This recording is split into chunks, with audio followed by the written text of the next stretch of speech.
Salut à tous, le journal du foot de ce samedi 7 novembre. Le nouveau coup de gueule de Villas-Boas. Le coach olympien avait déjà montré des signes d'agacement après les matchs de Ligue des Champions contre City et Porto. Cette fois, le coach portugais est entré dans une colère noire sur Téléfoot après une question portant sur les individualités qui sauvent souvent son équipe. De quoi sauver une équipe? C'est un collectif. Après, tu as des mecs qui sont extraordinaires et qui font la différence. Combien de buts font Mbappé, Neymar, Messi et Ronaldo? Ils sont extraordinaires, c'est comme ça. Arrêtez les conneries, putain.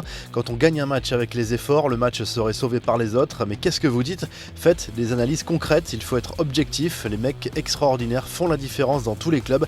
Il n'y a pas besoin d'être une personne du football pour comprendre ça, a lâché l'entraîneur marseillais avec quelques jurons au passage. Ronald Koeman vole au secours de Lionel Messi, fait rare. L'Argentin subit quelques critiques en Espagne sur son début de saison mitigé et sa baisse de rendement. Aucun but dans le jeu, on le rappelle, cette saison. Le coach du Barça a rappelé que son influence restait énorme offensivement. Une séquence a fait polémique en cette fin de semaine. Plusieurs médias ont remarqué le manque total de pressing de Messi sur une action en fin de match contre le Dynamo Kiev alors que les Ukrainiens poussaient pour égaliser. On voit clairement que l'Argentin ne fait aucun effort défensif sur cette action. Son attitude est très bonne. Si vous voulez créer une polémique, c'est votre problème. Je n'entrerai pas dedans, a martelé Koeman à ce sujet.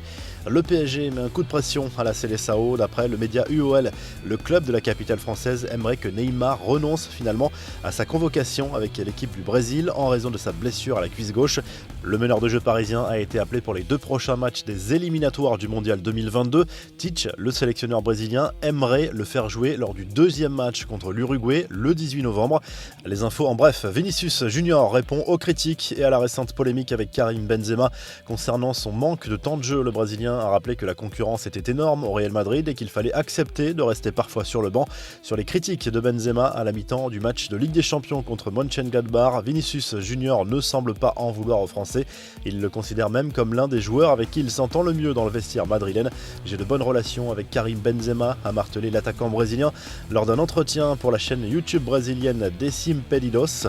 Mauvaise nouvelle pour Monaco qui perd son gardien titulaire pour au moins 6 semaines. Blessé à la main, Benjamin Lecomte ne devrait plus rejouer en 2020. L'ancien Montpellierin s'est blessé à l'entraînement. Enfin, cette image qui a ému la toile, elle concerne Edin Dzeko, testé positif au Covid vendredi. L'attaquant de la Roma est placé en isolement à son domicile et le Bosnien se retrouve même séparé de ses enfants et communique avec eux derrière une vitre. La revue de presse, le journal L'Équipe propose plusieurs unes en ce samedi. La première est consacrée au choc PSG-Rennes, programmé à 21h au Parc des Princes. Les 2 clubs sont sous pression après leur semaine européenne délicate. Thomas Tuchel, déjà menacé, n'a pas le droit à l'erreur. Une autre une est consacrée à l'OM, vainqueur 1-0 vendredi soir à Strasbourg. Les Marseillais, inexistants en Ligue des Champions, arrivent à redresser la barre en Ligue 1, même sans briller. En Espagne, le journal Sport se penche sur le duel entre le Barça et le Betis Séville qui se joue ce samedi. Gagner, gagner, gagner, prévient le quotidien sportif catalan. Le FC Barcelone est sous pression après un début de saison manqué en Liga et une surprenante 12e place. En Italie, le Corriere dello Sport se penche notamment sur le duel entre la Lazio Rome et la Juve prévu ce dimanche en Serie A. Dybala devrait débuter à nouveau sur le banc comme en Ligue des Champions. L'international argentin n'est pas au mieux en ce début de saison. On se quitte avec le programme foot du week-end. Voici les affiches à ne pas manquer ce samedi et ce dimanche.